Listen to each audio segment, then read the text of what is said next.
জেলে যাব, পালাবার পথ খুঁজব, দেশ থেকে পালাবো না। মির্জা ফখরুল, হায় রে হায়, টেলিভিশনে দেখলাম খালি দৌড়াচ্ছে। কলকাতায় শেষ নিঃশ্বাস ত্যাগ করলেন ওবায়দুল কাদের। ইন্না ইলাইহি ওয়া ইন্না ইলাইহি রাজিউন। অবশেষে মৃত্যুকেই বরণ করে নিচ্ছেন ওবায়দুল কাদের। বার্ধক্যজনিত একাধিক অসুস্থতার কারণে বেশ কিছুদিন যাবৎ শয্যাশায়ী ছিলেন এই নেতা। দর্শক, গতকালকে আমরা আলোচনা করেছিলাম ক্ষমতাচ্যুত আওয়ামী লীগের সাধারণ সম্পাদক ওবায়দুল কাদের, যিনি নানাভাবে আলোচিত, নানাভাবে সমালোচিত। সেই ওবায়দুল কাদের কলকাতার অ্যাপোলো হাসপাতালে। চমকের উপর চমক, এবার যেন কেঁচো খুঁড়তে গিয়ে সাপ বের হয়ে আসলো। মানহাদির খুনিকে বাঁচাতেই কি মোসাব্বিরকে হত্যা? যে গোপন তথ্যের জন্য কিলিং মিশন পরিকল্পনা, বিদেশে 15 লাখ টাকায় ভাড়া করা হয় কিলার। এ কারণে জীবিত উদ্ধার করা যাবে না হাদির খুনিকে। বেরিয়ে আসলো চাঞ্চল্যকর তথ্য। ভাই বড়ধন রক্তেরও বাঁধন, যদি তা পর হয় নারীরও কারণ। মানে এটা একটা বাংলাদেশের প্রবাদ বাক্য যে বিয়ার পরে ভাই ভাইয়ের মধ্যে ভেজাল লাগে। আর এই ভেজালটা বড় আকার হয় যখন শ্বশুর বাড়ির লোক এটাতে কানেক্ট হয়।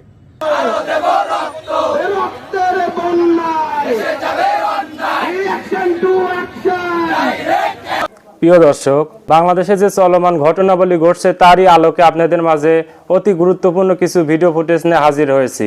এমনকি দর্শক, আমি আশা করছি ভিডিওটি দেখেই সম্পূর্ণ বুঝতে পেরেছেন আজকের নিউজটি কতটা গুরুত্বপূর্ণ হতে চলেছে।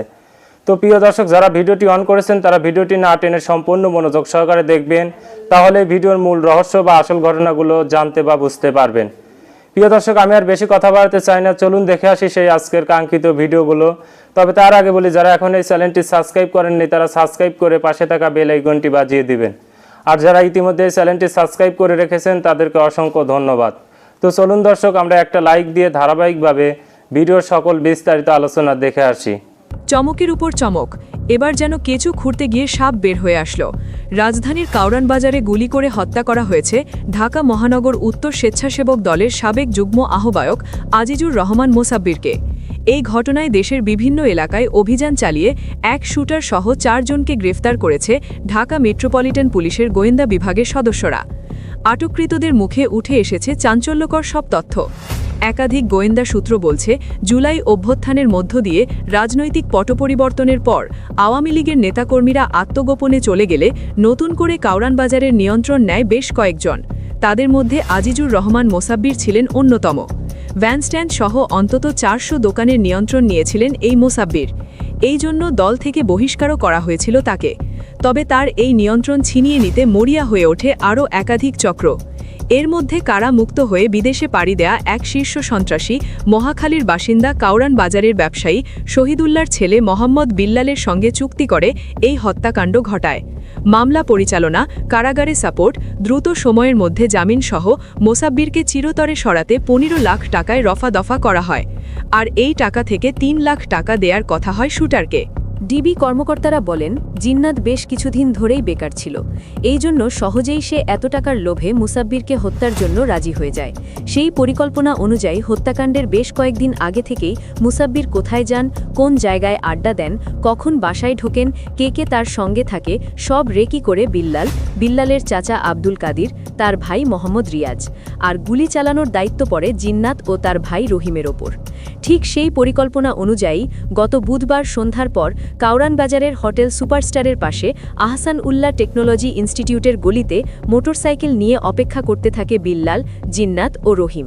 8:20 দিকে মুসাব্বির ওই গলিতে প্রবেশ করার পর তাকে লক্ষ্য করে গুলি ছোড়ে জিন্নাত ও রহিম। এরপর তারা মোটরসাইকেলে করে 3 জন কাউরান বাজার হয়ে আব্দুল কাদিরের কাছে যায়। সেখান থেকে মোবাইল ফোন পরিবর্তন করে মানিকগঞ্জ, গাজীপুর, ময়মনসিংহ, নেত্রকোনা, কিশোরগঞ্জ, ভৈরব সহ বিভিন্ন এলাকায় তাদের নিকট আত্মীয় স্বজনদের বাড়িতে আত্মগোপনে চলে যায়। এই পুরো কিলিং মিশনের সমন্বয়ক হিসেবে কাজ করে বিল্লাল। এছাড়াও ঘটনার পর এর ছায়া তদন্ত শুরু করে আমাদের গোয়েন্দা টিম। এরই সূত্র ধরে ঘটনাস্থলের আশপাশের সিসিটিভি ফুটেজ বিশ্লেষণ করে বেশ কয়েকজনকে শনাক্ত করা হয়। এর জেরে গত শুক্রবার ও শনিবার ঢাকা, মানিকগঞ্জ, গাজীপুর, ময়মনসিংহ, নেত্রকোনা, কিশোরগঞ্জ, ভৈরব সহ বিভিন্ন এলাকায় অভিযান চালিয়ে এই ঘটনার সঙ্গে জড়িত 4 জনকে আমরা গ্রেফতার করতে সক্ষম হয়েছি। গ্রেফতারকৃতরা হল জিন্নাত, পিতা আব্দুল রশিদ, এই পুরো কিলিং মিশনের মূল সমন্বয়ক, মোহাম্মদ বিল্লাল, পিতা শহীদুল্লাহর ভাই আব্দুল কাদির, মোহাম্মদ রিয়াজ। এই ঘটনার মূল 2 শুটারের মধ্যে আটক জিন্নাত অন্যতম। আর আব্দুল কাদির ঘটনার পরে আসামিদের পাড়াতে ও মোবাইল পরিবর্তনে সহায়তা করে এবং ঘটনার আগে অপরাধীরা একটি রেকি করেছিল, সেই রেকিতে সহায়তা করেছিল রিয়াজ। এদের কাছ থেকে নম্বর প্লেটবিহীন একটি মোটরসাইকেলও উদ্ধার করা হয়েছে, যা ওই হত্যাকাণ্ডে ব্যবহৃত হয়েছে। একই সঙ্গে ৬,০০০ টাকাও উদ্ধার করা হয়েছে। প্রাথমিক জিজ্ঞাসাবাদে তারা এই হত্যাকাণ্ডের কথা স্বীকার করেছেন। মহানগর ডিবি প্রধান বলেন, প্রাথমিকভাবে আমরা তাদেরকে জিজ্ঞাসাবাদ করে জেনেছি কাউরান বাজার কেন্দ্রিক ব্যবসায়িক দ্বন্দ্বের জিরেই মুসাব্বিরকে হত্যা করা হয়েছে। এছাড়াও তিনি রাজনীতিতে বেশ সক্রিয় ছিলেন, একবার কাউন্সিলর নির্বাচন করেছিলেন, আবারও সামনে নির্বাচনে অংশ নেয়ার জন্য প্রচার চালাচ্ছিলেন। এসব কারণেই পরিকল্পনা করে তাকে হত্যা করা হয়েছে। তবে এর পেছনে আরও অনেক কারণ থাকতে পারে, যেমন এক বড় ভাই বিদেশ থেকে 15 লাখ টাকার বিনিময়ে চুক্তি করেছিল বিল্লালের সঙ্গে। এসব তথ্য আমরা যাচাই বাছাই করছি। পুরো ঘটনাটি তদন্ত করে দেখা হচ্ছে। তবে হত্যাকাণ্ডে ব্যবহৃত 2টি অস্ত্র, সেই অস্ত্রগুলো এখনও উদ্ধার করা হয়নি। এছাড়া আরেক শুটার রহিমকে এখনও আটক করা সম্ভব হয়নি। হত্যাকাণ্ডে ব্যবহৃত অস্ত্র ও এই ঘটনার সঙ্গে জড়িত সকলকে আটকে আমাদের অভিযান এখনও চলমান রয়েছে।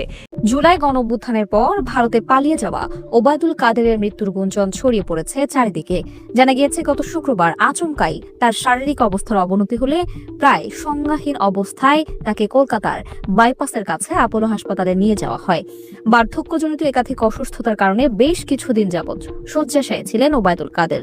বিশ্বস্ত সূত্রে জানা গেছে কলকাতার নিউ টাউনের বাড়িতেই চলছিল অক্সিজেন। হাসপাতালে ভর্তির পরেই তাকে দেয়া হয় ভেন্টিলেশনে।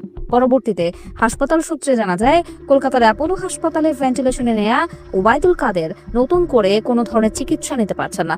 হাসপাতাল থেকে জানানো হয়েছে এই সংকটাপন্ন অবস্থায় পরিবারের সিদ্ধান্ত তাকে কলকাতার বাড়িতে ফিরিয়ে নেওয়া হবে। বাড়িতেই চিকিৎসক ও লাইফ সাপোর্ট সহ মেডিকেল ফ্যাসিলিটির মাধ্যমে তাকে রাখা হবে। এদিকে আওয়ামী সমর্থকদের মনে কৌতূহল, ওবায়দুল কাদের মৃত্যুবরণ করলে তার জানাজা ও দাফন বাংলাদেশে হবে কিনা। সেরকম সুযোগ না থাকলে কলকাতার কোনো এক বিচ্ছিন্ন অঞ্চলেই হয়তো ওবায়দুল কাদেরকে সমাহিত করা হবে। আর এরকমটা ঘটলে বিদেশে পালিয়ে থাকা অন্য সব আওয়ামী নেতাদের মনেও ভয় প্রবেশ করতে পারে, কারণ সব মানুষেরই ইচ্ছে থাকে তার শেষ ঠিকানা নিজ দেশের মাটিতেই হোক। এর আগে জানা গিয়েছিল ওবায়দুল কাদের কলকাতার অভিজাত এলাকা রাজারহাট নিউ টাউনের একটি ফ্ল্যাটে স্ত্রীকে নিয়ে থাকছেন। তিনি ডিএলএফ নিউ টাউন হাইটস প্লাজায় আছেন। এটি মূলত হাই রাইজ কমপ্লেক্স, যেখানে অত্যাধুনিক সুযোগ সুবিধা আছে। হয় বাংলাদেশে একটা প্রচলিত বাক্য আছে যে ভাই বড় ধন রক্তেরও বাঁধন, যদি তা পর হয় নারীরও কারণ। মানে এটা একটা বাংলাদেশের প্রবাদ বাক্য যে বিয়ার পরে ভাই ভাইয়ের মধ্যে ভেজাল লাগে। আর এই ভেজালটা বড় আকার হয় যখন শ্বশুর বাড়ির লোক এটাতে কানেক্ট হয়, পাড়া প্রতিবেশী কানেক্ট হয়, কারণ কেউ তো কারো মিল দেখতে পারে না। আজকের দিনে ইরানে যে ছোট্ট একটা ঘটনা ছিল, এটাকে নিয়ে খেলতে খেলতে এমন একটা পর্যায়ে চলে গেল যে এখন এখানে যে কোনো কিছু ঘটতে পারে, একটা আশঙ্কা তৈরি হয়েছে। এই পরিস্থিতিটার সমস্যার মোকাবেলা করবে কে? ওই দেশের জনগণ। তারা তাদের নিজস্ব শক্তি দিয়া যদি মনে করে যে এই বর্তমান সরকারকে তারা পতন ঘটাবে, সেখানে নতুন কিছু আনতে পারে, কিন্তু খেলাটা কি তাদের? অবশ্যই না, এজেন্টদের। তারা এজেন্ট হয়ে কাজ করতেছে।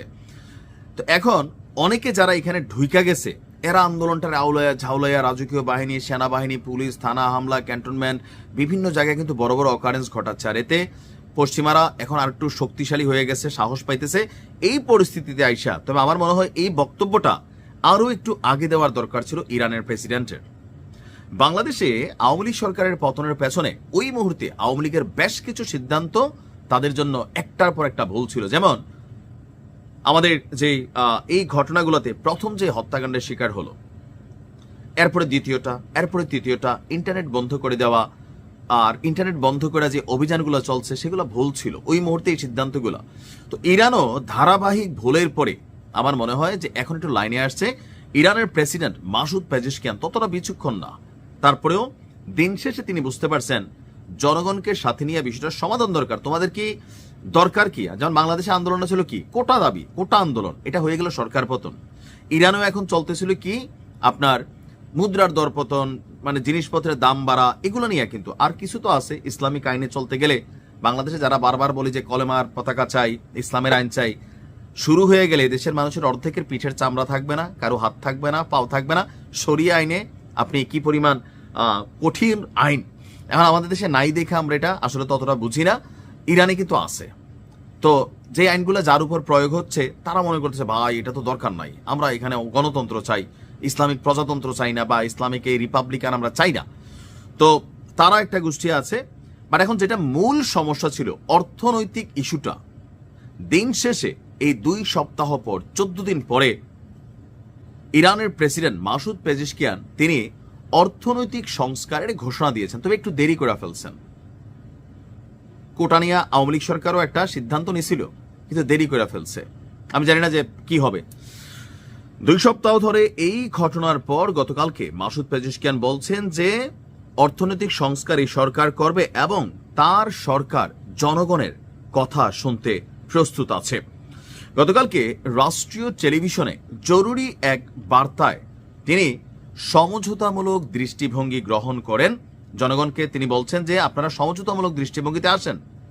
তার প্রশাসন দেশের অর্থনৈতিক সমস্যা সমাধানে দৃঢ় প্রতিজ্ঞ এবং একই সাথে তিনি আমেরিকা এবং তার যে ছেলে আছে তারা যে অস্থিরতা বা এখানে যে খেলাটা খেলছে সেইটা বোঝার জন্য জনগণকে বোঝানোর চেষ্টা করছেন যে তাদের পক্ষ হয়ে আপনারা কথা বলবেন না, কোনো রকম ঘটনা ঘটাবেন না। ইরান আপনারই দেশ, আপনারই রাষ্ট্র, আপনার সমস্যা আপনার সরকারের সাথে, সরকার এটার সমাধান করবে, এটার সমাধান দিবে, সুতরাং আপনারা শান্ত হন। প্রিয় দর্শক, আমি আশা করছি ভিডিওটি সম্পূর্ণ মনোযোগ সহকারে দেখেছেন। সেই সাথে ভিডিও সম্পর্কিত কোনো তথ্য বা মতামত থাকলে কমেন্ট বক্সে জানিয়ে যাবেন। আজকের মতন এখানে শেষ করছি। ফিরে আসছি আগামী দিনে নতুন একটি টপিকস নিয়ে। সেই পর্যন্ত সবাই ভালো থাকবেন। আল্লাহ হাফেজ।